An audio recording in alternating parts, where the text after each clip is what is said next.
and Hillel, which should be continue speaking now as well. Yep.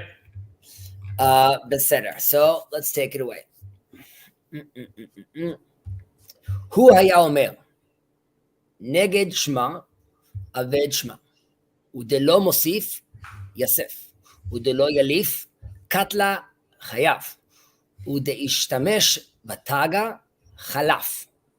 Okay, so we know Hillel speak. Well, let me do a translation over here.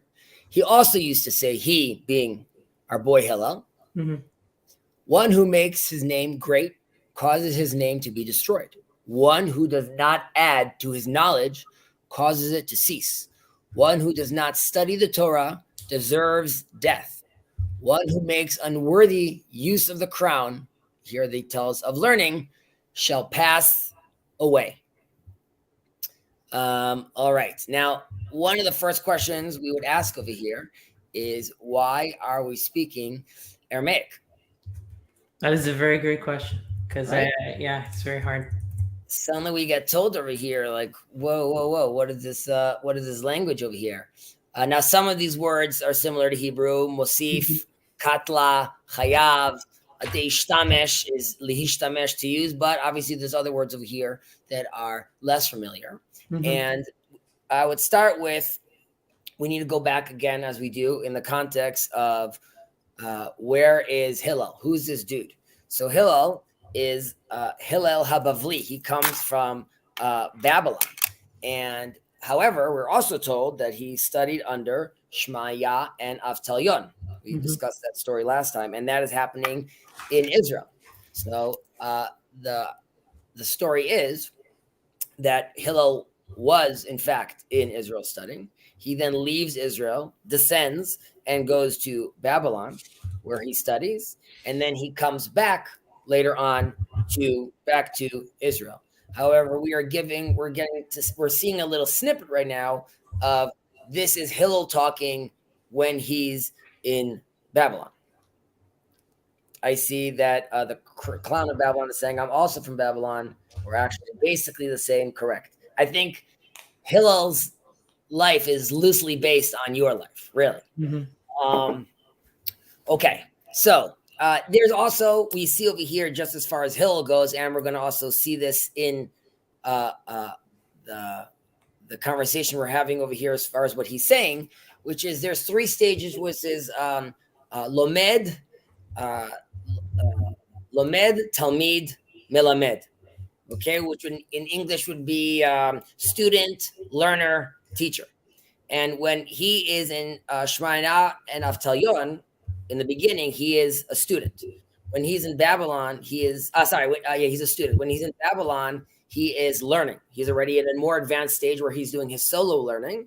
And when he comes back, he's already the teacher.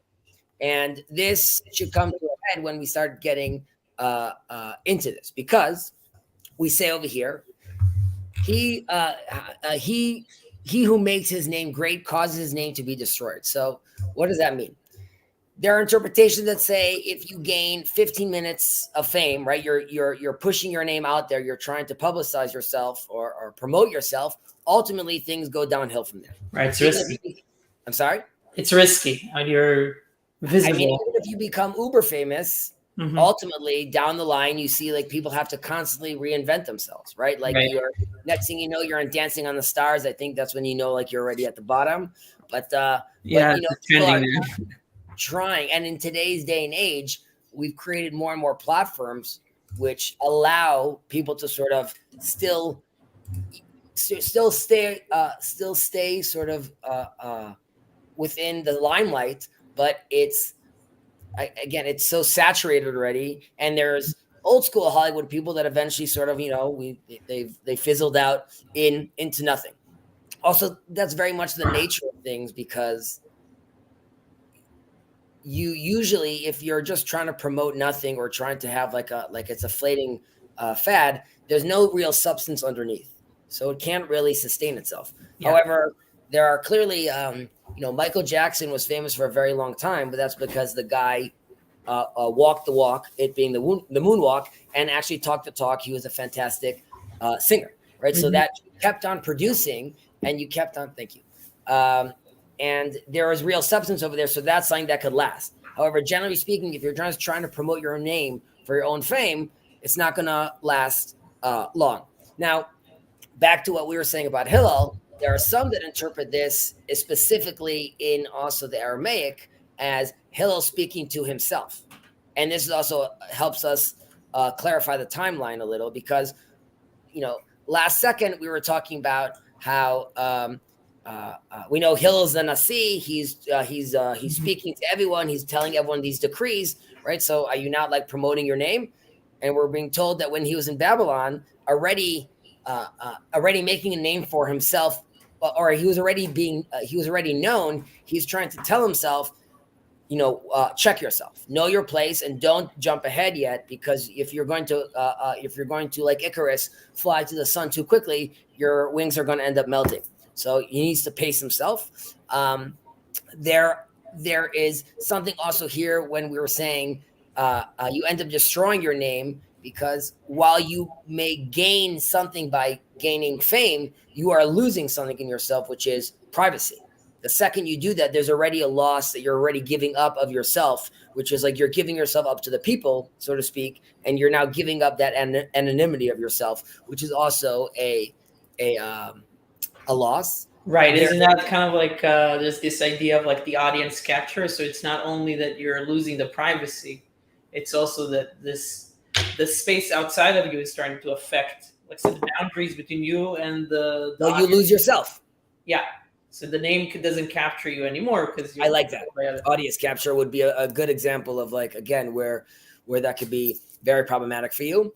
From our previous classes, we were talking about how you should lisnot et rabbanut, which we interpreted not as the rabbinate, but more as, let's say, the government or the authorities. So here too, this is potentially a hint to that as well, which is if you stick your neck out too much, you're going to be noted by the authorities, which could lead to your destruction, basically. And that has to do with obviously the tense times with the Jews under the rule of other authorities. So you got to be very wary of that as well if you want to, again, fly too close to the sun, so to speak. Yeah.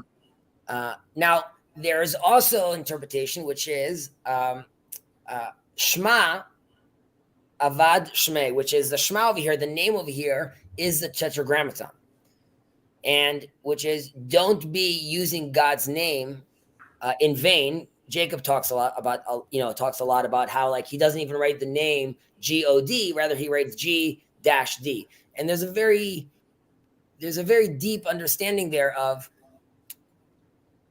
and also this is what it means, like, Avad Shemei, you get destroyed, because if you really think that you could use God's name, his true name, which we, in this context at least, of Pirkei Avot, for sure, in Judaism, which we believe that name is supposed to be the ideal name of God, right? Which is supposed to be manifest in the ideal world, then, and we know right now is not the ideal world. You're basically claiming, no, now is the ideal world, and this is it. And because of that, I could say his name.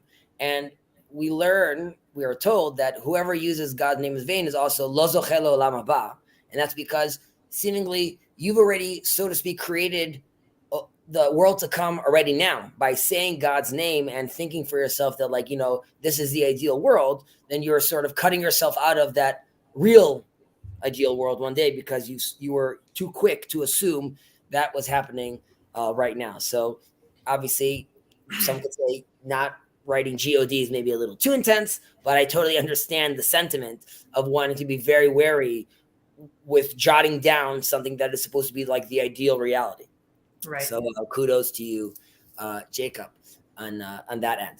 Okay, so now we'll move on to Udelo Mosif Yosef, one who does not add to his knowledge, causes it to cease, right? So this is very much, if we're not contributing, then we'll basically perish, like we're seeing over here. You're welcome, Jacob. And there needs to be there's a sense where you want to reach completion. However, Rabbi Cook has an idea, which is shlemut v'hishtalmut. So completion and progression. And Mhm. and there's a debate, whether the progression is really allowing you to achieve um, completion because, like, there's motion to it and it's alive, or is completion, which is like a fixed point, but then it's fixed and it's no longer moving. And Rabbi Kook famously says there needs to be a synthesis of both of those. There's both of those at the same time. There has to be there. Yes, we want to reach a level of completion, which is seemingly fixed. However, there's always part of that engine that's moving towards progressing, towards creating a deeper and renewed sense of things. So this goes back to Dulo Mosif Yasef, right? So whoever is not contributing and not adding more is really is creating like like he's creating himself like a stagnant reality, and it ultimately creates like a lower quality of life as well. And this has to do more of like a sociological statement, which could relate to let's say the UBI conversation that Andrew Yang was having at the time. Mm-hmm. And the question, and also with AI, and the question is like, if we could really achieve this place where, like, my food is being printed in my house and it's all the healthiest food, and I have all this idle time right now, so to speak, do I lose a sense of meaning? It's a problem. You really want to be able to have a sense that you're doing something, that you're constantly advancing, and it's not only is it good enough for you to keep mowing your lawn, so to speak, but ideally gain more space, create a bigger garden, do more.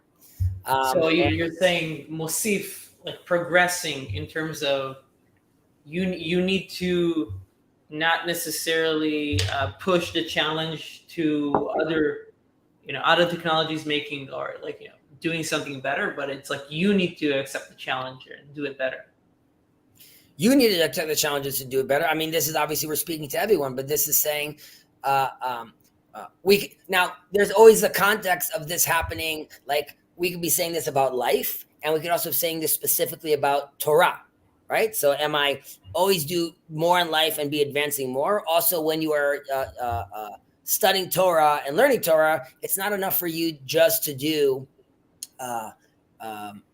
just to keep on repeating the same thing over and over and over again. While there's a place for repetition and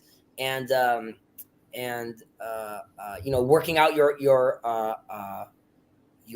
memorization skills. However, you want to be advancing, and more than just advancing, you want to be contributing yourself. You want to be part of that living tree that is also that is being an active participant of your community, your Torah learning, your surroundings. Right, not just receiving the fruits of correct, not just receiving. Yeah. Just again, as far as the learning, there's also sort of a challenge to you, which is don't just accept what your rabbi is teaching as in like, and that's where it ended. Rather, push further. See if you could understand deeper. See if you could understand more. Like, you're not supposed to just assume that's because he said X, Y, Z. And that's really the transition from the learner to the teacher, where you now have to send, get to that position where you yourself could be teaching and potentially be teaching new things as well. Rabbi Nachman has a famous saying, which is, don't be old, lo liot zaken, and not physically old, but rather mentally, don't be stuck in your ways. Right. You must be young. You must be youthful and have the mindset of exploring new ideas. And so it was Rabbi Nachman using Bob Dylan's words, or was Bob Dylan using Rabbi Nachman's words? No one knows. It's still up to debate. Yeah. But to be honest, I can imagine like Rabbi Nachman having sort of like a Bob Dylan voice, though. Mm-hmm. Yeah. Not being beautiful, but being very like authentic, rich.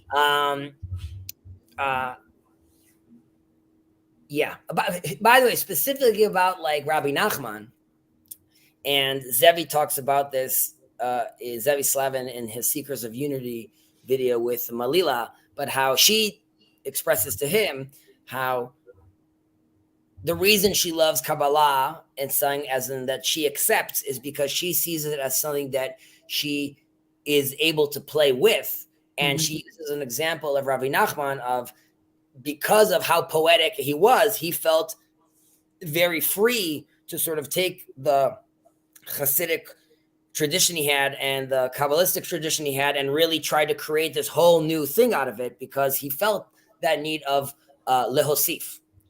Yeah, I think this will connect. We'll probably talk about this more because in a few verses of Mishnayot, well, there's something about learning and doing that Shammai talks about. So I can see that also, because that would be my next question to you in terms of like, yeah, you learn, you become a teacher. You don't only become a teacher, you also procedurally, or like you learn something and then you do it, and that is might be one of the purposes of learning, right? So yeah, I mean, again, that's why it's called the Talmid Chacham, right? The rabbis today, we use the term rabbi, but generally speaking, it's Talmid Chacham. It's wise student. Even if you're at the highest the highest point of the hierarchy, you are the wisest of students, because you're always going back to the fact that you are constantly learning. Okay. Then we have Udelo Yalif Katla Chayaf. One who does not study the Torah deserves death. Right? Really, really intense stuff going on over here. Now, one is his, ignorance will ultimately lead him to sin, right? Someone that is not advancing, someone that is not studying at all. This goes back to sort of like the Rousseauian idea of like them finding like some tribe, and they were naturally had like this amazing sense of morality, but in practice, what we see on the ground is that if people don't have a certain structure and are not advancing, they end up really shrinking morally and becoming potentially even like a hazard to society. So there's a sense over here which is not only like he should be killed, but like that they're gonna send out a decree to off with your head. Rather, society will end up getting rid of you, because you will end up becoming like a danger to society, whether it's because you don't know how to drive, you never learn to be safe, you're being reckless. Like all those things are happening from the lack of studying, from the lack of being aware of your surroundings and engaging in the world on that level. So there's a clear message over here again of like, not being idle. There's also a sense of you're like really left empty. It's like I said, like it's not worth keeping you around as far as like society is concerned. I would mention, and this is obviously politically relevant right now, but before I say that one, there's also some that interpret this, which is if you are not teaching, not really studying, but as if you're not advancing, because this is part of the conversation already where we're saying, obviously you're studying, rather, are you going to get to the place where you are now teaching? When we were talking about Lo Yosef, right? You're not adding to your knowledge. Adding to your knowledge is through teaching. So again, it's saying maybe like this is also referring to that. Yeah. But to what I was saying politically, that in Israel right now, part of the tensions are that the Haredi / ultra Orthodox communities are very resistant to the current desire of the majority of the secular population, or a big population in Israel, to change the status quo with regards to their serving in the military, which is mandatory in Israel. And they have an exemption. And a lot of this also could depend on the clause of reasonableness, and if this is being changed by the courts. So the reason I mention this is because when you read a line like this, you realize that the Torah is telling you here that it's, yes, you have to keep the commandments and you have to act in a righteous way. All that's true. However, you also must study the Torah. In the act of studying, it's just as important. It's also accepting on like the yoke of heaven, which is the actual practice, not the actual practice, the actual the actual function of just learning the Torah constantly. And if you don't do so, we're telling over here, you should be killed. You should be put to death. So you could imagine how people that this is very much their context, and maybe not their fault, but learning this under specific interpretations that are even more extreme. Yeah. You didn't have a real sense what you're saying. Like, I don't understand. Like, why can't they stop learning? They'll be like, buddy, what are you talking about? Like, this is as real as it gets. Like, this is do or die.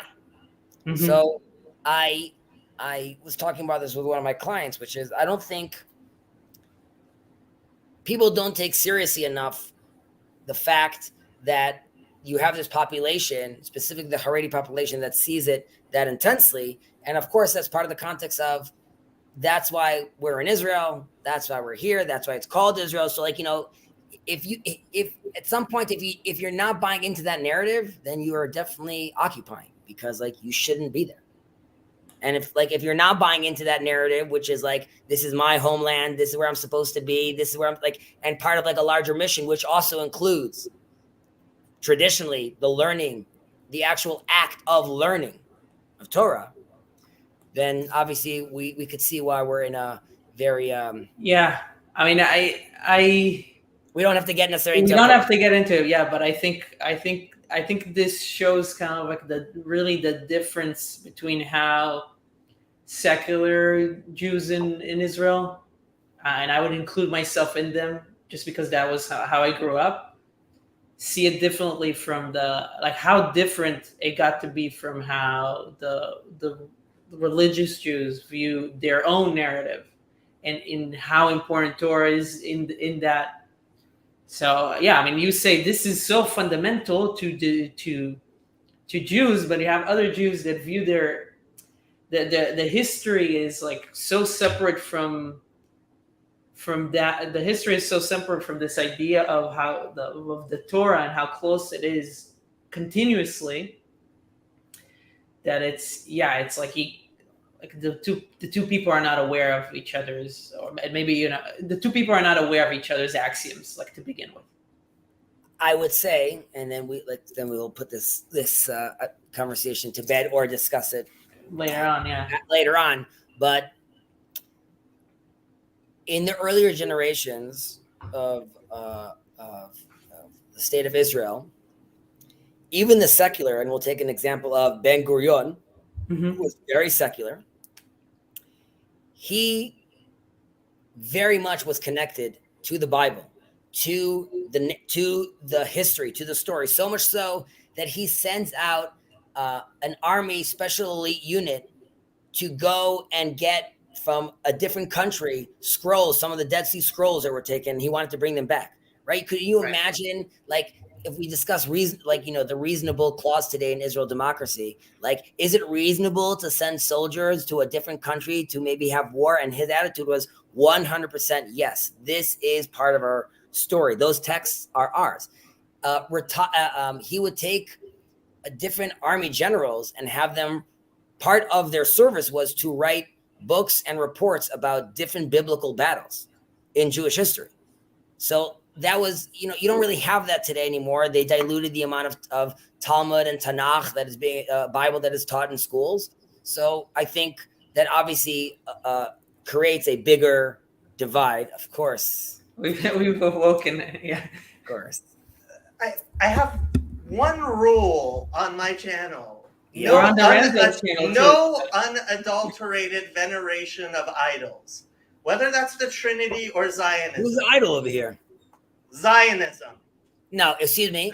I wasn't promoting Zionism. All I was saying that it was very important for the older generation to be connected to their roots. That's it. Yeah, Ben Gurion, definitely. I don't know. You tell me, what is it called when you send your army, your soldiers, to a different country to bring back scrolls? I don't want to describe it. I don't want to discuss it. Okay. Now we're not discussing it. Maybe it's a fable. Yeah. Okay. Jacob,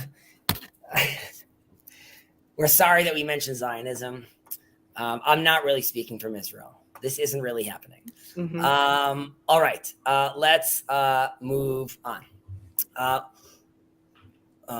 ודלא יליף קט לחייו, ודשתמש בתגה חלף. One who makes unworthy use of the crown of learning shall pass away as well. We say this as well. So first of all, taga in Aramaic also means crown, but like, I don't know if it also comes like where we have like tag comes from. Like the word tag, like sort of to tag something is maybe in a way it's like to crown something. You also have that like in that Rabbi Akiva would interpret the tagim of the letters as well. Like any the way the like the shin or the Hebrew letters are written, some of them have like these little crowns on top. He would have interpretations to those things as well. But that's just more of like a linguistic point. Okay, so one using the Torah crown, so big or small, whether you are a very learned man or a Jewish child, either way, you have some sort of crown by the fact that you are learning and engaging in the Torah. Yeah. And the Torah wants it to be clear that once you did all this learning that we said you have to do, and once we said that like you have to be contributing, right? So we're not saying just be a student. We're also saying also be a teacher, right? Be innovative. You know, make a TEDx, open up a YouTube channel, make a podcast. Do. At the same time, you got to slow your roll. You can't be utilizing your Torah to get ahead in life. You can't be utilizing your Torah crown to create this big name for yourself. You can't be using your Torah crown to advance yourself to make more money. Now you'd be like, well, one second. What is a teacher doing? So the idea would be like the teacher is sought after from the students being, you teach us because we recognize that in you. Not, hey, look at me. I'm a great teacher. You guys want to take me on.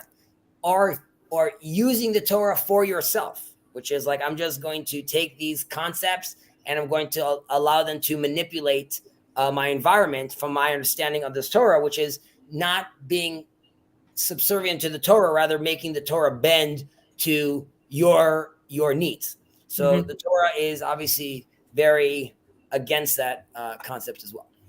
It sort of kind of reminds me of the story, I think it's a midrash about in the desert where there's a plague among the Israelites, and Moses sends Aaron to stop the angel of death. And Aaron talks to the angel of death, and he tells him, like, and Aaron tells him to stop, and the angel of death tells him, God sent me here, so what, like, who is your messenger? And he tells Moses. And so the angel tells him, who do you think is better? And Aaron tells him, like, if you think Moses speaks for himself, you're mistaken, because it's all what he speaks is really what God is God's will, right? So in this kind of he medaber mitoch grono.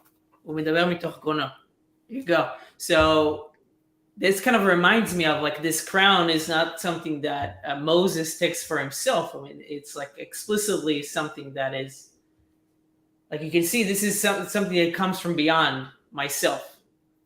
It's not something that is mine. So that kind of reminded me of that. Just commenting a little comment over here that I see. Can you live without the Torah? I can live without the Bible. Was the Torah made for wrongdoers like the Bible? I don't think. I mean, when you're saying the Bible, you'd have to differentiate between new and old. And then, no, I don't think it's made for wrongdoers. Rather, it's a fantastic iOS system and the living word of God. Okay. Thank you for that, though. Let's move on to the next Mishnah. Let's do it. All right, take us there, sir. Let's see if I can make it. Yep. Right. Actually, before I jump in there, let's just see if there's anything, any other lines over here. You have, I think you have what's up, congratulations. I'm assuming that's to do with your wife. So that's very nice. And letters go down and they're confound their language. They may not understand each. Okay, that has to do with Babylon, with the Tower of Babel. Sorry, therefore I speak to them in parable because they see it not, and hearing they hear not, neither do understand. Okay, we appreciate that immensely, sir. Thank you. Mishnah 14. Hu haya omer. So we're going back to, we were talking previously, and it's our boy Hillel. He's still in town, and he's talking. And he says, and this actually relates to Moshe speaking with Grana, so hopefully this will dovetail nicely. Im ein anili mili, which is a very famous phrase. I'm sure you've heard that. Ukshani latzmi mani, v'im lo achshav e matai. He also used to say, if I'm not for myself, who is for me? But if I am for my own self only, what am I? And if not now, when? All right. So first, it starts with this heavy hitter line over here, which is, if I'm not for myself, who is for me? You are the only one responsible for yourself, both physically and spiritually. You will not be able to sustain yourself from other people's food, as in like when they eat, it doesn't sustain you. And what they learn won't sustain you either. You must fend for yourself. Okay. It's just letting you know facts on the ground. Like, you have to take care of this. Now, there's a sense, there's like a deeper also sense over here where Hillel is hinting and speaking to the concept of nullifying oneself, or sort of what we see in Buddhism of like getting rid of the me, right? I completely dissolve myself. The spirit lives on, but there's no me. However, the Torah comes and says, "V'bacharta b'chaim." Even crazier in the Bible, we have when during the Ten Commandments, God says, "V'yedaber Elohim et ha'adam v'chai," and He tells them, "V'lo lamut." Like, you could experience me, the Almighty, and you don't have to die. You don't have to nullify yourself. You don't have to disappear completely. And this is again, like, this is a real challenge to like what we see from like some of these Eastern traditions with that idea. And there's a sense, the Talmud says, Bnei Israel baishanim hem, like we're like very embarrassed, we're very shy. And there's a problem about being shy, which is like, do I really recognize myself? Am I allowing myself really to be me? Like, other countries, I don't think, ask themselves, do they have a right of self-determination? However, Israel is constantly asking itself, do we have the right to be self-determined? Who are we? Will people recognize us? So like, there's still a very sense which we don't know who we are. And that is in a certain way a challenge to God. And you also, sorry, go ahead. No, I was just going to say that this reminds me just of the point you made, about kind of the trade-off of like a nullification, but also asserting yourself or being yourself is kind of related to this, what we talked about, studying and being a teacher. So you can be somebody that's studying, taking this all in, but there is a trade-off here where you are also somebody that expresses some kind of perspective, or is a creator themselves, right? Creating things in the world. So that seems to me the same dichotomy, or the kind of the same struggle here. So this is a good place to bring in when we were saying that Moses is speaking, that God is speaking through Moses' mouth. So there's a sense, some sages interpret this by saying he managed to completely empty himself of Moses, where there was room now for God to speak. Sort of like there's no room for Moses even to stand inside the tabernacle because it's full of God's glory. So here too, Moses created a space within himself, which allowed it to be full with God. However, what I'm positing over here, or at least the interpretation that, not I'm positing, sages before me, and an interpretation that I agree with, which is, it's in fact that Moses was so himself and so connected to his me that God shined through that, because he was fully. And when God says like Raiti panim la panim, and Moses sees God's face in the face of the stranger or his brother, because he could fully recognize and see the godliness in that. So that would be like a complete like 180 from that other interpretation where there's like nothingness there. Right. And sorry, you wanted to say something, or? No, I was just agreeing. So there's a famous, we have a prayer we say in the morning called Modeh Ani. Modeh Ani, I thank God. Right? And this is also like Rabbi Cook, in a certain way, has an interpretation of this, which is challenging Descartes' I think, therefore I am. Rather, Rabbi Cook says, I think, therefore I am. I recognize, because there could be a very sense, if you're looking at the raw power of nature, you're looking at these new pictures of the Hubble telescope, and you're like, I'm nothing. Mm-hmm. However, in reality, then you in the morning you wake up and you are thanking the creator of all things, including you. And because I'm capable to think, I could now see myself as a me. Because I could thank the creator, I could now finally really recognize myself. Well, in that bigger purpose, it's kind of like Yes. you're situating yourself in. Yeah, I mean, this also reminded me, this whole part, or this one and the part after, Kshani latzmi mani, but if I am for my own self, what am I? It also reminded me of another part of the liturgy in the morning, where it says about like the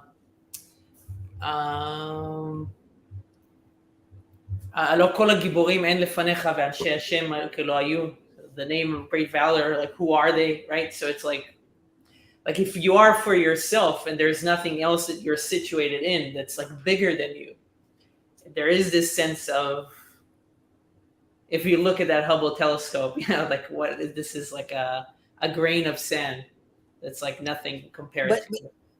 There's the play of words of ani and ein, Mm-hmm. like the Kabbalistic ein, Right. which is like also you recognize that like you are also part of the ein of the Ein Sof, of the infinity. Right. I'm using these terms loosely right now, so anyone that wants to be like, that's not exactly what that term means from Kabbalistic terms, you'll have to forgive me. That's not this class. Okay, so now like what you were just diving into, ukshani latzmi mani. If I'm not for, but if I am for my own self only, what am I, right? So if I'm, now that we established that I need to recognize the me, and I did all that, and I thought, and I thanked God, and I'm like, I'm finally proud to be a me. What does that mean now, right? If there is nothing in front of me, if I can't see the other in front of me, then I just become an object. I'm a nothingness. If I'm only alone, what am I worth, basically? I need to have, and this is really where the idea of ezer kenegdo comes in. Lo tov liot adam levado. God sees this man by himself, can't look at himself, can't really see himself from a different perspective, a different vantage point, and try to assess himself. And then you see there's ezer kenegdo. I'm going to create a wife that is a help against him, as far as like the literal translation, which is like I'm assisting you by challenging you.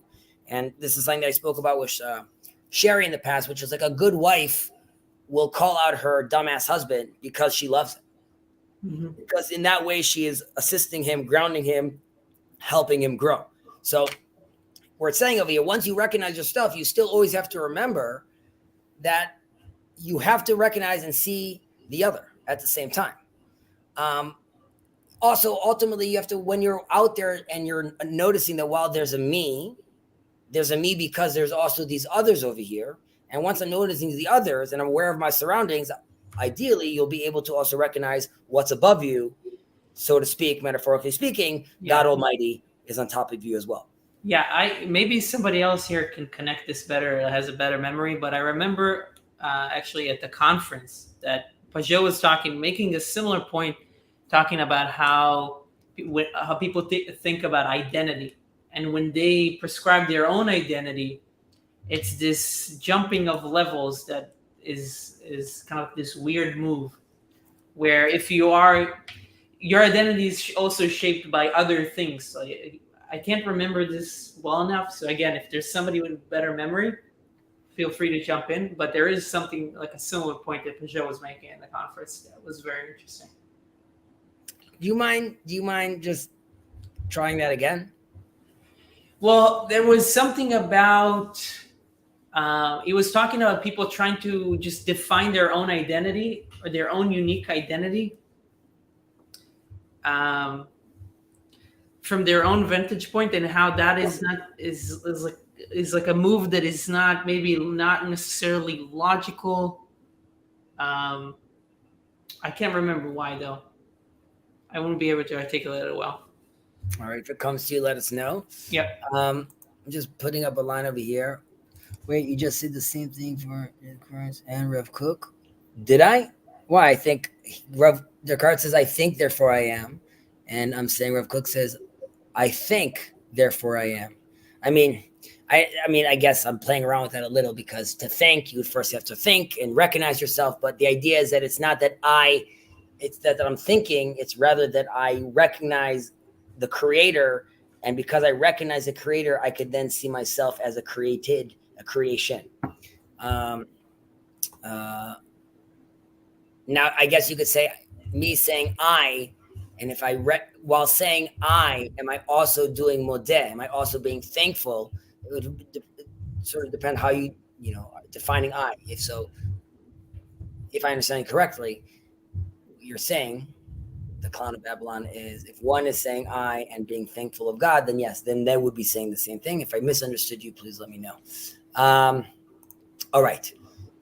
Let's continue on. There's another interpretation also, which is if I'm only taking care selfishly about like my bodily self, then what will be of my ma'ani? Like what will be of, like, because here there's shani latzmi ma'ani, these double ani, there's ani atzmi and ani. The inner ani, the spiritual ani, will be left with nothing if I just, am I taking care of like, my physical wants, desires, and needs. Imlo achshav e matai. And if not now, when? So this, in theory, is pretty self-explanatory. You'd be like, of course, that makes sense. Like, the early bird gets the worm, do these things now, right? However, there's different interpretations like what this now means. So first of all, there's the now being like we have the sense of YOLO, right? You only live once, and the only time you can make change is in this world, because in the world to come, you're done. So like there's only like one life, it's happening now, and you got to take advantage of it. Right. Maimonides says that that now is your youth. When you're in your youth, you should take advantage, because like you're still, like we were saying earlier, you got to be malleable. You could change stuff. You could change your ways. There's still time to do that. And there's like a deeper sense, which is now being, if you're saying I'm going to do it tomorrow, you are already advancing on the now of tomorrow. There's going to be some other thing tomorrow that requires that now. But now you just stole that now because you pushed off the now from today for tomorrow. Yeah. And then you'll never catch up. So the idea is like there's now's happening all the time, and you can't be pushing them off. Is there any interpretation about like Hillel saying it at his point of time, where he says, if we don't do this now, or if you don't, whatever is the motivation, if you don't become a better person now, at the point of where we are today as Jews at his time, is there anything about that kind of can inform us? Not that I know of, or that I'm remembering at least right now. But like like we were saying earlier, there's some things like that I'm saying like, oh, this is like, from contextually speaking, like this is what's happening here. So you could say that happening as well. That this is also just reminding the people that this is happening right now. You need to be fully engaged. Obviously, this also relates to all the things that we're talking about, like learning and contributing and advancing. And they're all saying like these all have to be happening like now. Mm-hmm. You got to be very mindful, very present, so you can be able to act on all these things.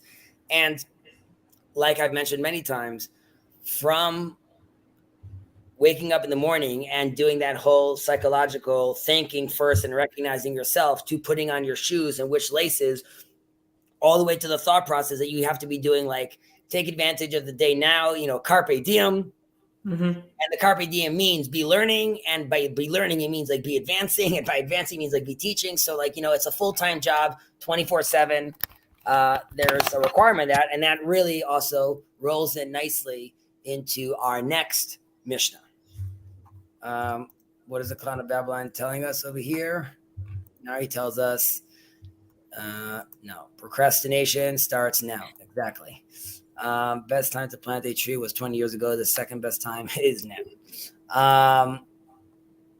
Beseder. So, Shammai.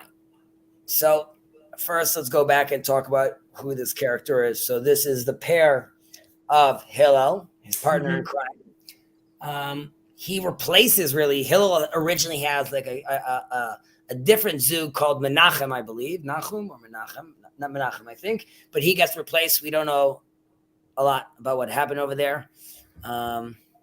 Maybe he just picked up the banjo and wanted to do something else.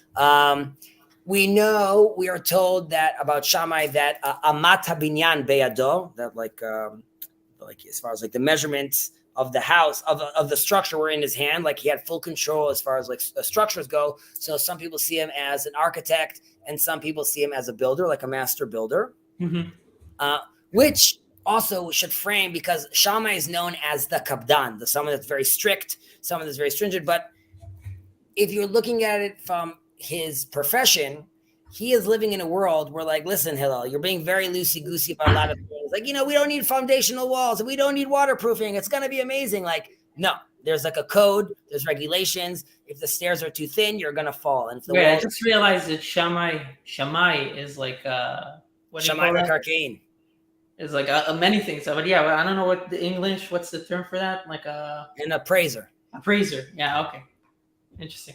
So I think this gives I think we should give a little more slack basically to Shammai, which is realizing it's not that he was just like an intense man with regards to halachic concepts, but rather he was very much like his whole mind frame was there's rules, there's regulations. You can't be playing around with these kind of things. And Hillel felt a lot more flexible.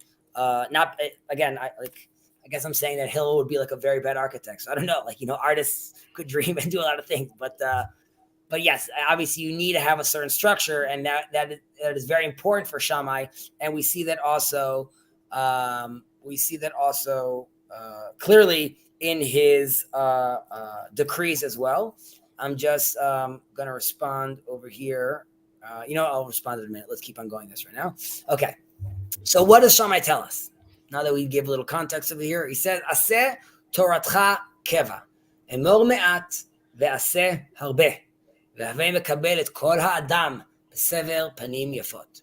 Shammai used to say, make your study of the Torah a fixed practice. Speak little, but do much, and receive all men with a pleasant countenance. Yeah. Okay.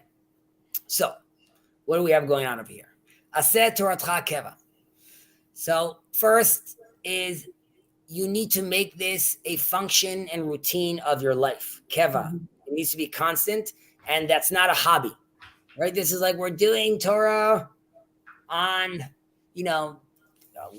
Wednesday Torah night, bingo. Like it needs to be something that is fully built into your day to day. There are some that interpret this being v'hagita bo yomam b'layla, right? That you study this day and night, and that means like this is the focus of your life. Even if this means like you're not making money, this is what you need to be doing. Rashi and other sages and interpreters see this as this is you could still be living life and working. However, this has to be happening as well as part of like the constantly happening. I would say maybe less. This was potentially made less clear, or it's less clear contextually that one could say that being a doctor, being a good lawyer, being a good dad, all of these are living Torah lives and participating in Torah. It doesn't only mean sitting with the book open, even though we just said previously, like it also definitely means that, but it could mean living the good life, which is living a Jewish life, which also is, in many sense, perpetuating and manifesting the Torah and the Torah values in the world. Mm-hmm. Mm-hmm. Yeah, I think, that covers it in a bit too. Not here, but in a different mission. Yeah, but it's like you said, it's all these things feed into each other. So learning helps you to do. Like in order to do, like in order to do something, you need to know what you need to do, or what is good to do, or what is possible to do, and what you should do. So, like, even though maybe doing could be like the main thing that you need to do, like you still need to do the study before that, so that it can inform you. I mean, that's also in a certain sense, like we're saying, if you're not studying, then like they're off with your head, so to speak. So here they're telling you, like, the safeguard that is like, you got to put this into your schedule, right? To be able to avoid that, this has to be part of the schedule. And also, some interpret that keva is like kavua, which is you need to be consistent, as in don't be giving different interpretations or different decrees, basically like every day flip-flopping. Rather, you need to be the Torah you teach and the Torah you practice needs to be consistent. Right. Okay. Having said that, or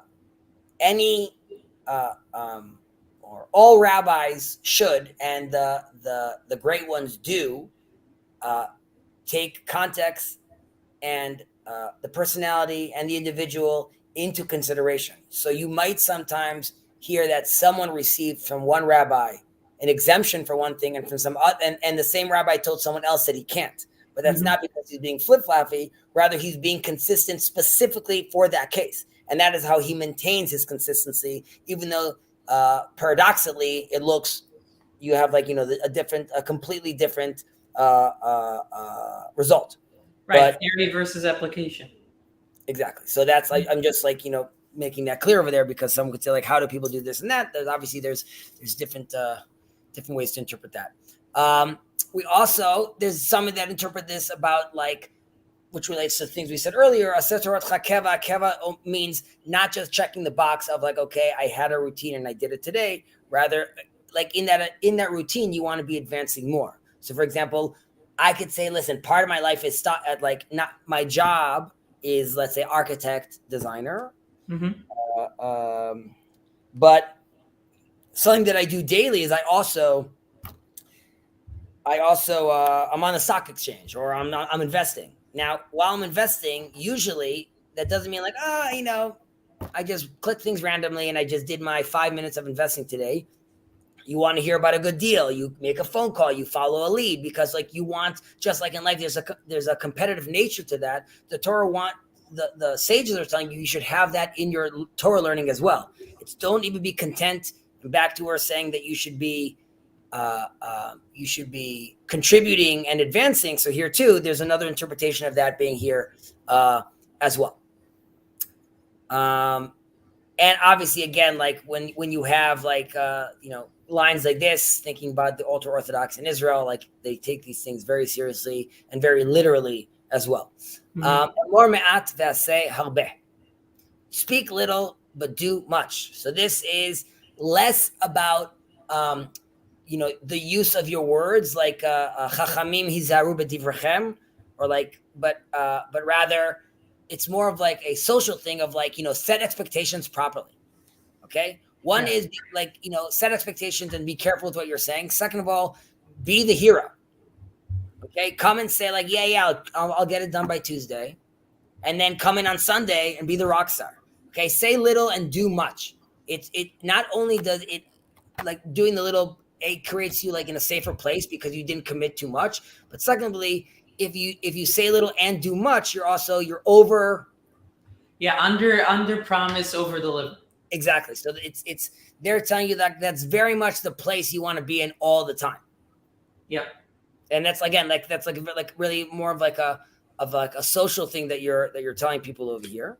And then we have this beautiful line, which is, and receive all men with like we were saying, we have to receive them in this very, very beautiful way. And what are we trying to say over here? And this also relates to speak a little but do much, which is like, at the end of the day, you don't have to be talking and having like these pointless conversations and playing these games. Rather, say a little, do much, and treat people properly. So, first of all, kol adam, any man, right? We have kol adam nivna b'tzelem, all men were made in God's image. And here we're saying all men need to be treated in this way. what is this way? So there's interpretations, which is sever panim yafot means you should be having this beautiful face on and smile on that you're greeting them. Okay? Even if that's not what you're feeling inside. Some say you need to truly feel that inside, and that, like, Moses' face was glowing, that will glow out. Right? And that's the sever panim yafot. Like, your inwards need to match your outwards, and that would happen if you're being genuinely oriented. That should happen. Yeah. That the receiver should be able to feel that he's being loved and appreciated, and more than just like you're nodding your head yes, but rather he's fully being like accepted, like he's seeing this beautiful interaction between both of you. And that's very important that you have that feeling as well. And obviously this wraps together with in the whole context of, you just told me 300 things about me needing to learn all day, be advancing, be learning. This has to be the most, a routine. And then they're sort of taking you out of that for a second and be like, after all said and done, don't be a jerk. You got to deliver on what you promise, because there's day-to-day life. You're going to have a kid. There's going to be things. There's going to be work. We just earlier said we opened up the whole house for people to come in and talk. I have to buy the food for that. I'm going to be interacting with those strangers that are in my house. The Kol Adam, the woman that I'm talking to right now, which I learned earlier that I need to be very careful when I'm talking with her, I still need to speak to her in this beautiful manner, though, because you could come and say, like, because I need to be nervous not to talk to women long, mid-conversation, I'm going to be like, it's been 30 seconds, bye, and walk off. Like, no, you have to accept them and see them and meet them where they are. And this reminds me a little of Kala Na'av V'Chasuda. Hillel has an interpretation, which, and this is again a Shammai and Hillel sort of conversation, which is, do you lie to the bride? If she's not beautiful, can you actually say that she's Kala Na'av V'Chasuda, she's beautiful? Where's that from? Kala Na'av V'Chasuda.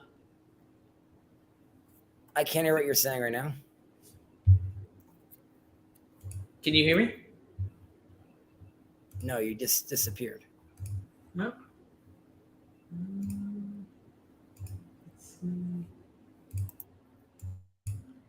Can you hear me now? I think you're muted.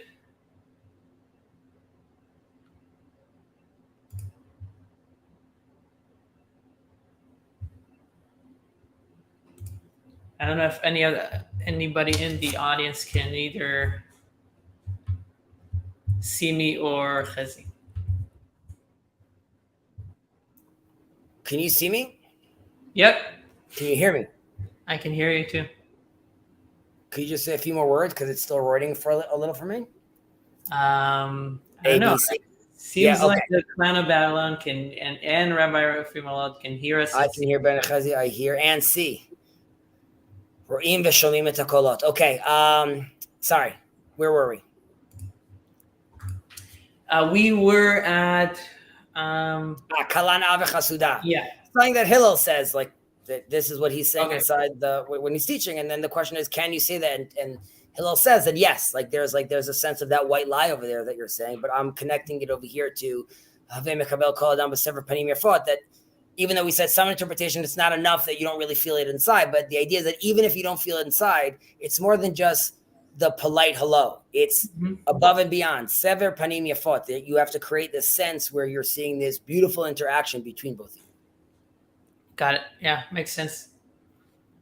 All right. I would say we'll stop here at 16, and I'm gonna invite people, if they wish, to join for a discussion about this for a few minutes. People rather wait or not. That's also fine. Hello, Rabbi Malot. Good to see you. I hope all is well, sir. We have Shammai, who hates slack, should be given slack. Ha ha ha. Exactly. I think we should understand where he's coming from. Jacob asks Menachem the Mashiach. Menachem is one of the names that we say Mashiach has. And I mentioned that Menachem was originally one of the pairs, was the pair of Hillel, but I don't think we're talking about the Mashiach. Maybe it's that, Jacob. Maybe it was Mashiach. He left, and we're still waiting for him to come back. Plevis, it's good to see you, sir. Sandy said something over here with regards to what you were saying, I think. I don't remember Pajot's comment either, but what Ben said made me think of the discussion recently talking about two sides of the debate where each is seeing in a mirror. Okay. Something about that makes me appreciate what's being discussed. Yeah, I'll have to look for that clip. I'll try to clip it when I look at it. But I guess if I can pick up a theme from kind of what we discussed. We were talking about studying and teaching, about receiving and acting. And there seems to be something about the balance of both. So, and maybe there's obviously the thing about, you can have the question, which is maybe not the right question, about like, what's more important? And I don't know if that question is really that important, but like there's the thing about the balance between the two, or what should come before, right? So I don't know if you have any thoughts about that, or I can keep thinking about it as well. I think I need to see this portion of the conversation to like better. Yeah, I mean, I think where it kind of becomes practical, and we kind of discussed the politics a little bit, but that's where it becomes practical in terms of, I think one side doesn't understand the balance. I think maybe it's a question of balance. Like when you're talking about the Orthodox, for example, and how maybe the secular portion of Israel is wanting them to be in the army, right? Then there is a part of that where they don't understand the axiom, right, that the religious people have in terms of how important studying is. But can you see? But there is something about this trade-off, or not this trade-off, but this balance of like, how much do you study, and how much do you do that versus that maybe the other thing. And again, I don't know. I don't have necessarily a position here. This is just something that I'm also kind of thinking about as I myself am studying Torah more.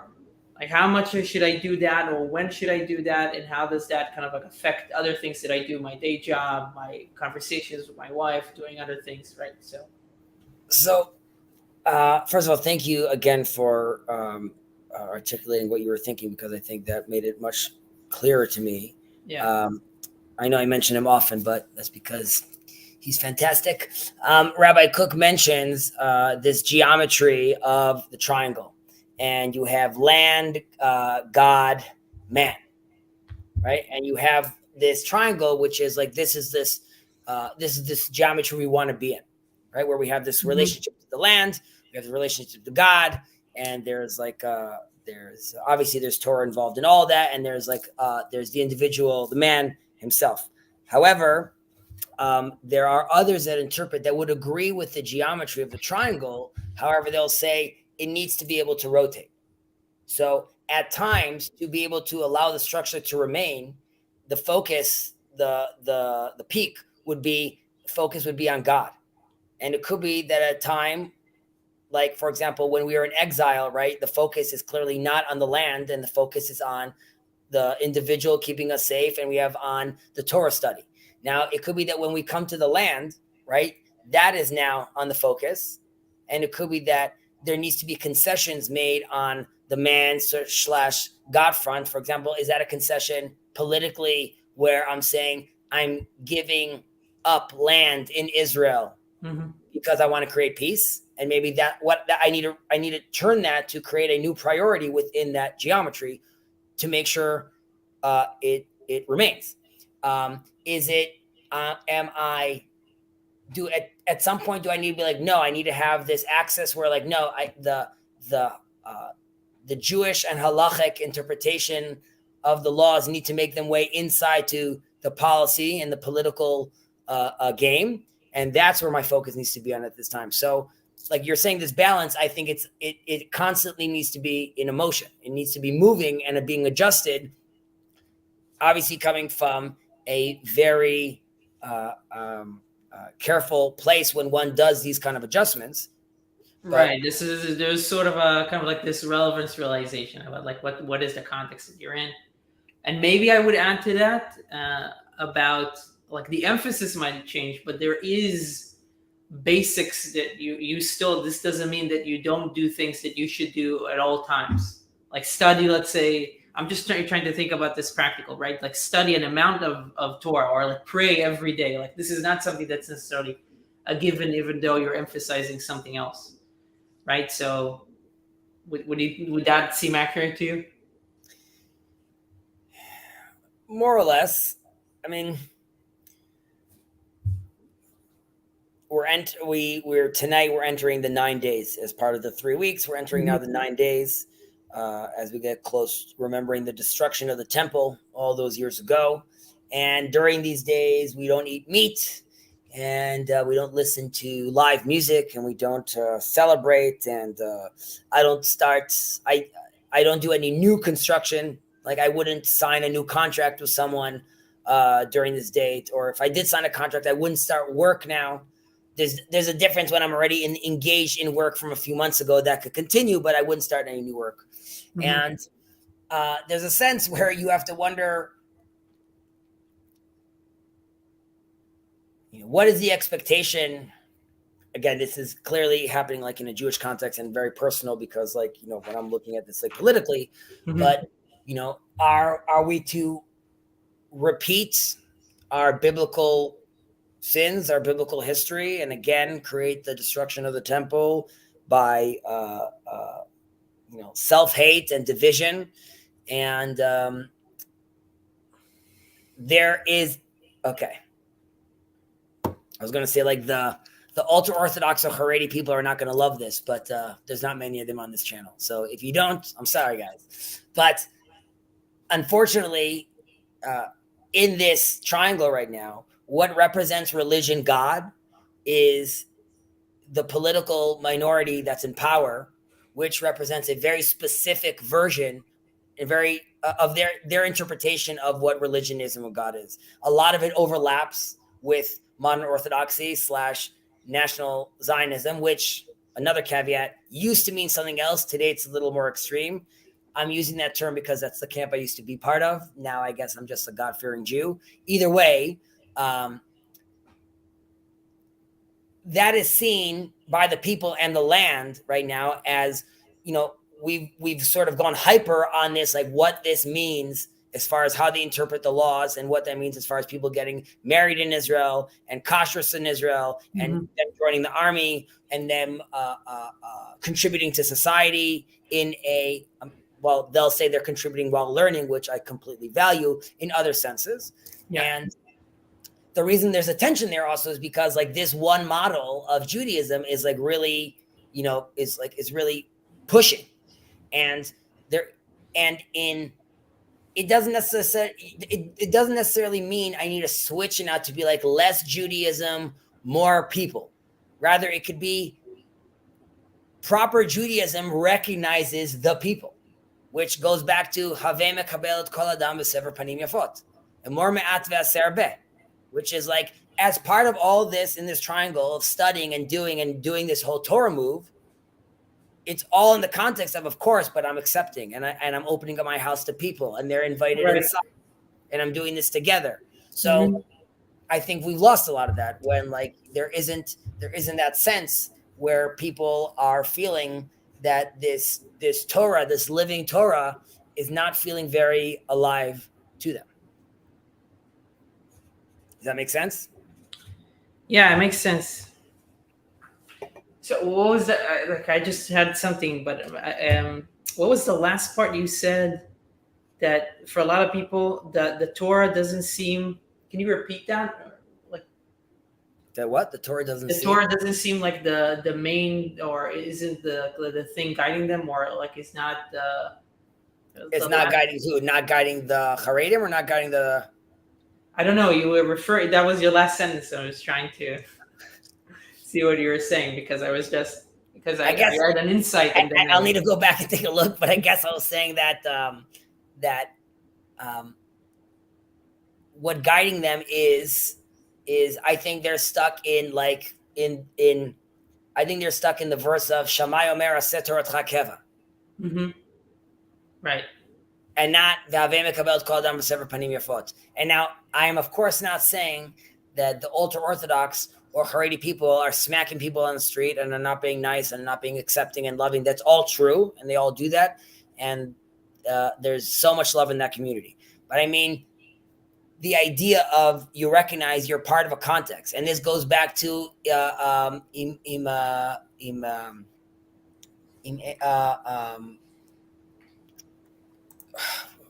was it we just said? You scroll right up. I'm just like blanking. Like Shani Latzmi Mani, right? Right? Shani Latzmi Mani, right? And immediately Shani Latzmi Mani, right? So if I'm acting at this alone, and alone could be even like one community. Yeah. Right? Like if that's what it's about, like it's you could see it. It's toppling over. It's going to fail. And there's even a sense over here. Again, I'm not trying to bash, but this is sort of what I'm feeling. There's even a sense over here, which is, Sandy, you're saying you're going to come in and be quiet. You could come in and not be quiet. No, I wasn't saying be quiet. I was actually thinking I could have. I was going to say I have about a minute, but I will be quiet. I see. So during your valuable minute, I hope your day is going well, but would you like to share what you had in mind? Yeah. And I apologize. I'm in the car coming down to go for a walk with my son. I don't mean to get into bad grades again, but a couple of my comments I was thinking, I was listening while I was driving here to get my son. So it was cutting in and out. But when you were talking about near the beginning about when you were talking about people considering their place in the country that that you live in, we'll just go there. Not necessarily any particular viewpoint on that, other than what intrigued my interest, which was when you choose to be, or when I choose to be somewhere, that should always beg the question, what am I investing in, and what is it investing in me? And that's kind of one of the things that I was hearing when you were discussing. And I'm going to go back and listen to this whole thing again because that grabbed my attention. I participate in conversations here, and I don't usually jump into this one because you're speaking in an area that I have no background or expertise.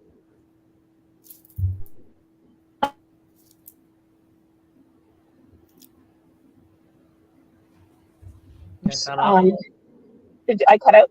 First year of marriage, I had an invitation with my husband to go to. You had you were going with your husband your first year of marriage? Well, no, I didn't. I said no. He was afraid.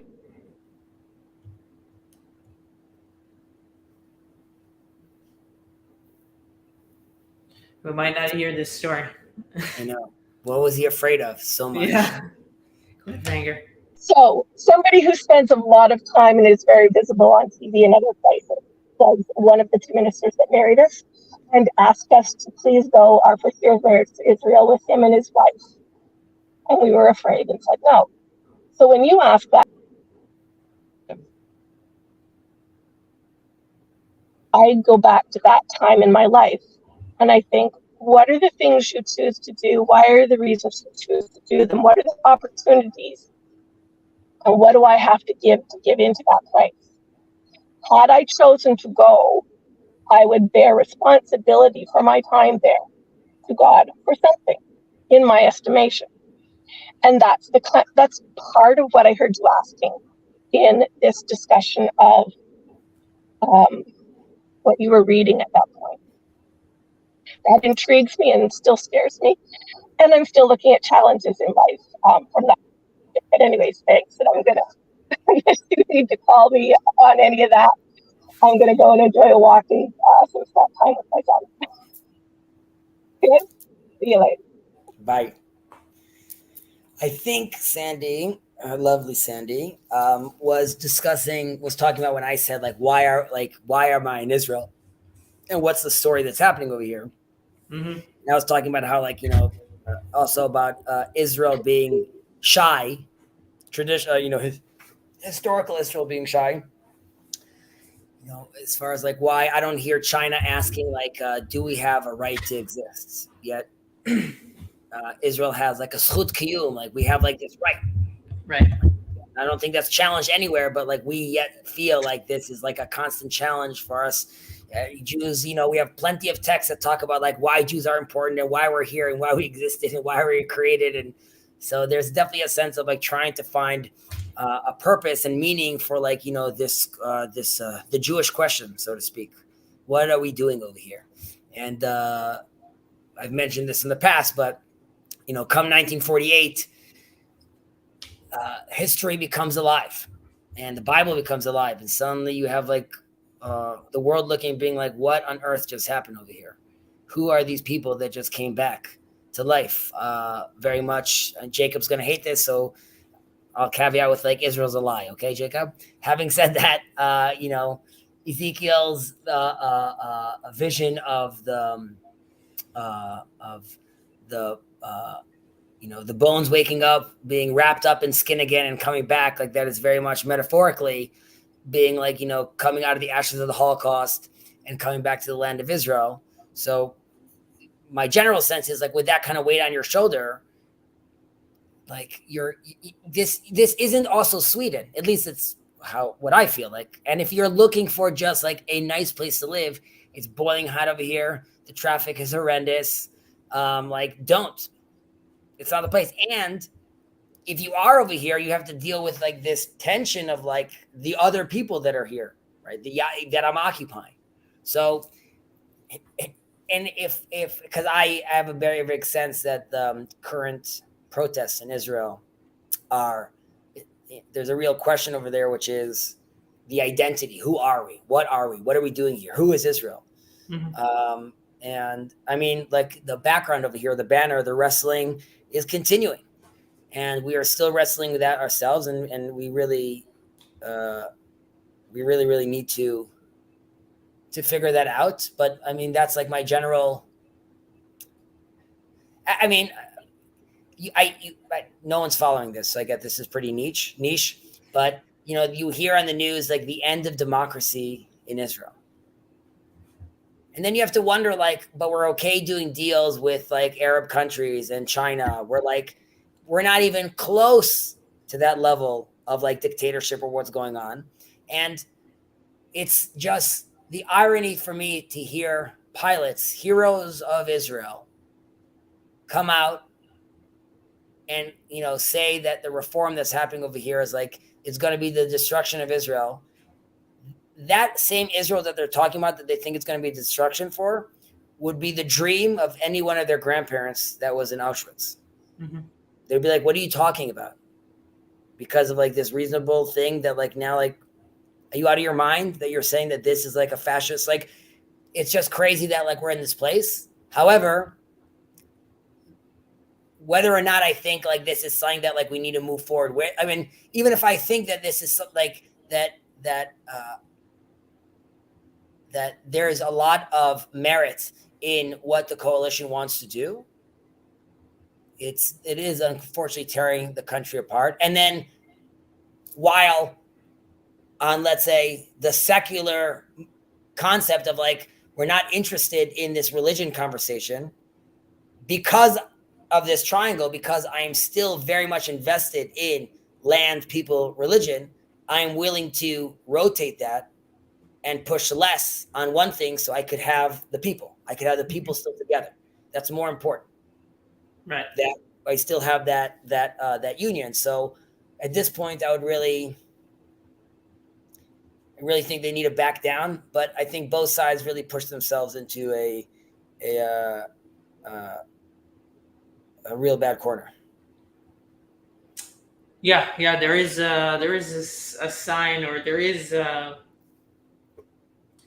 trend of rhetoric in the form of this really dramatic melodramatic performances happening throughout the world, really. And I don't know. It's interesting to think about why that has become so trendy.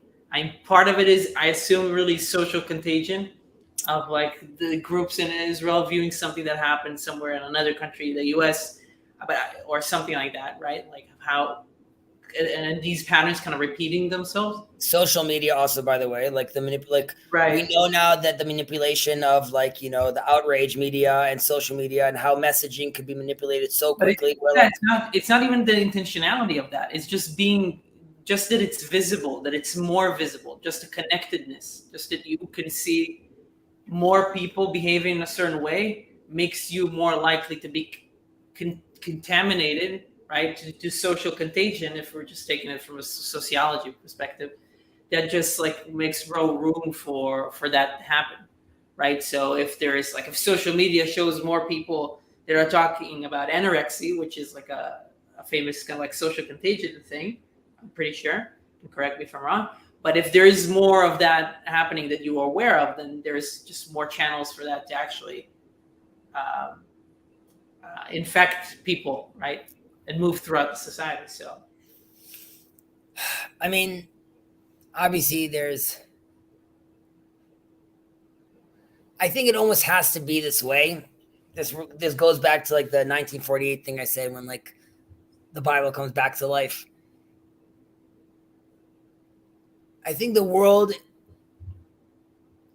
and also in Israel, it's like either we need to be fantastic, or like we gotta disappear. It's sort of like what we were just reading in Pirkei Avot, like Lo Yosif Yasaf. If we're not adding, if we're not contributing, then just get out of here. And I think the world is like also looking at that. There's this tension, which is be amazing, or like this is too much drama for everyone to work with. Like, so, and I think that only can happen if internally, like we decide, and like, because I very much see at a very low level Torah values manifesting in irrigation systems, in tech, in all those things. Yeah. That's one level of it. And that's just like tapping into the raw talent of the people. But I think are just like this Pirkei Avot, like why, how it, like these, I think are so many values and so many concepts that are so needed. And yet these aren't, and it's been in our tradition forever, how this is not built into like sort of the society of like, oh, everyone knows this and everyone does this. And you can be like, this is so old, thousands of years old. And we're like, this is like a novel. Like, I mean, 12 rules for life. That's what was so crazy about the Jordan Peterson phenomenon, which I was like, everyone's loving this guy. And this is in my text for thousands of years, what he's saying, but yet it's the most novel thing in the world. And people are drinking it up like, oh, he re-enchanted people. I want to see what we had. This is a comment based on where you were saying this seems to be a very common left-wing tactic I saw growing off in social issues. Most left-wing secular political groups act similarly. I mean, one of the big problems is it's 2023, even though it's completely illegal in Israel to block highways, and disruption itself is like part of the illegal problem, is a legal issue. It's 2023. You can't be bashing heads for thousands of people. And because of that, everything's recorded today. It's very hard for us almost to sort of hide in our past, because like Israel has just from a few years ago protests with Ethiopians and protests with ultra-Orthodox, and protests when they did when they evicted the disengagement, arresting people for days, bashing people's heads in. People were on house arrest for for the longest time, no bail. And then at the same time, you're demanding the population also watch these protests go on for months and almost no one's arrested. No one has a case open up against them. And you wonder, like, what is, like, sort of what's going on. And on one hand, I'm very happy that we're no longer bashing people's heads. On the other hand, it's too soon, and people have social media today where you just see these videos again and again and again and again, and you have to wonder yourself, like, wait, so, like, am I being lied to? Am I being tricked? Is there like and it's a real big problem, because you even have this with politicians today, where I don't think a lot of our leadership recognizes how, these screens and the fact that everything's recorded and seen today is still, like, it doesn't affect their thinking in a certain way, where, like, they said something five years ago, and now they're saying the complete opposite, and they're sort of hoping that everyone's going to forget. And in a certain way, everyone's like, what are you talking about, dude? You said this last week. And on the other hand, we're very much like, well, that was 5 years ago. Today's today. We'll just roll with the punch. And that's why, it doesn't matter what Donald Trump says. It doesn't matter. Like, I'm going to lower the taxes. I'll raise the taxes. It's like, all right, like, it's all good. And there's almost like no sense of accountability anymore. I know it is. It's very, very strange times. Like, you see, like, the Handmaid Tale of. I know of it. I haven't seen it, but yeah, I know. So all these women that they're so this is what you have going around Israel. Like, they're like all these groups that they wear the whole costume, and, like, I don't know. It's just you look at it, and I don't know whether to laugh or cry, because it's just so topsy-turvy, backwards world where, I don't know. I guess I also look at myself like, either we need to be amazing or we got to call it quits. Yeah, that's an interesting point. I thought about it. Can sound a little controversial, but yeah, I feel like there is something, a play of identity there that, like, we call, I say we, like, in terms of in the Bible, right? The Jews in Judaism, we call, there's this sense of the Ben Bechol. What is, I forgot the word for that in English. The eldest, the eldest, firstborn, the firstborn, right? So there's a responsibility. So there's a play. So it almost, it makes you feel in a certain way, whether that's kind of like top down or bottom up, in terms of, like, that just gets you into a place where you feel the responsibility of, like, this is what, like, you need to be able to do something specific and in a specific way, or to a certain degree, right? And I find that really interesting, because it's unavoidable. Even if you're Jewish and you're saying there is no top down, right? God does not exist, or that relation does not exist. Your history compels you by the identity to behave in a certain way, because that's your history, is to be that firstborn. I mean, this relates back to what I was saying about Ben Gurion, right? Definitely not top down sort of person, but I'm sending my people, my soldiers out to bring back my history, my exoskeleton of 3,000 years. It's just too much for me to just be like, well, like, biblical criticism said 1, 2, 3. So I'm putting it down. Like, it's part of the identity already. And then you have to ask yourself, like, we chose Shabbat and not Sunday because of the history. We revived Hebrew because of the history. And like you just said, like, it's controversial, and it could sound very patronizing also for Jews to be like, like, the chosen son. So I've tried very often to say that in no way are we genetically better, or are Jewish people better.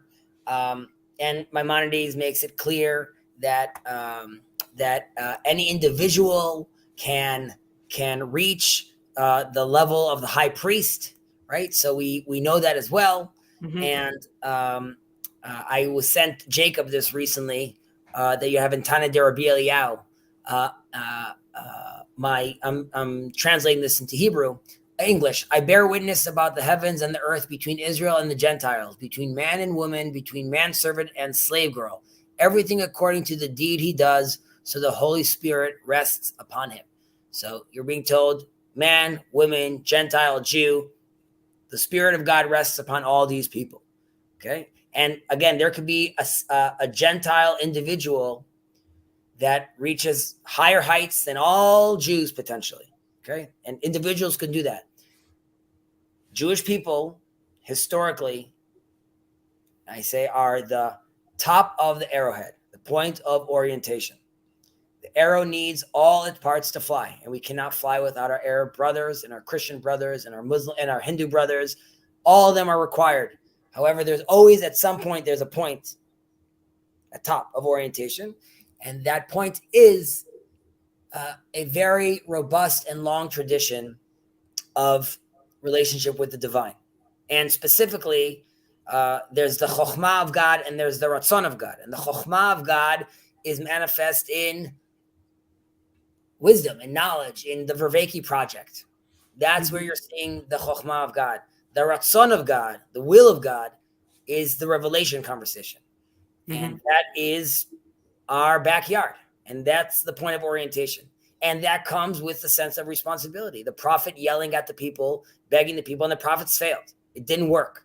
Coming with like these abstract ideas and just giving, selling these messages wasn't working with the people. So, Chacham Adif Menavi. The Chacham, the Talmid Chacham, the sage is preferable for the prophet, because the Chacham takes these concepts and turns them into, what shoe do you put on? I'm going to take these abstract ideas of connecting to the divine and bring it into a system that you could actually go through, that you could work out. And unfortunately, after 2,000 years of exile, we've developed an exile Torah.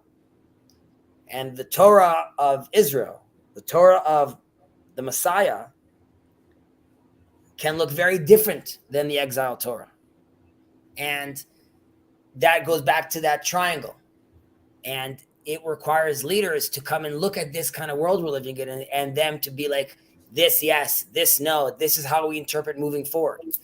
And we don't have those leaders. We have, unfortunately, the reverse right now. So the rabbis, the rabbinate, through this reform, is also going to have the authority over the city rabbis. Second, I'm bringing in our Coptic brother over here. What's up, Andrew? How's it going, Hezzy? Good to see you, Ben. Andrew. I hope when you said I am humble, that wasn't like a dig of me not being humble. And if I wasn't being humble, I'm sorry. I'm nothing. No, Ben was talking earlier about how in what was the conference, Chino? Pedro was talking about how, like, if you say certain things, like they're untrue, right? So like if you say you're humble, then it's like you saying it makes that untrue. So yeah, I got you. Yeah. My. It's a good point. I think the Rambam might disagree, but right. The Clan of Babylon says one problem seems to be the death of the kahal. The kahal is the crowd, the people, the voice of the people. There's no unity among the people. In those days, there was no king. In Israel, everyone did what was right in their own eyes.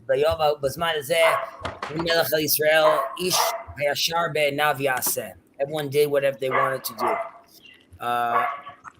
And what is this? Andrew raises higher than most Jews because he's too tall. I met Andrew and I was like, what the hell? Yeah.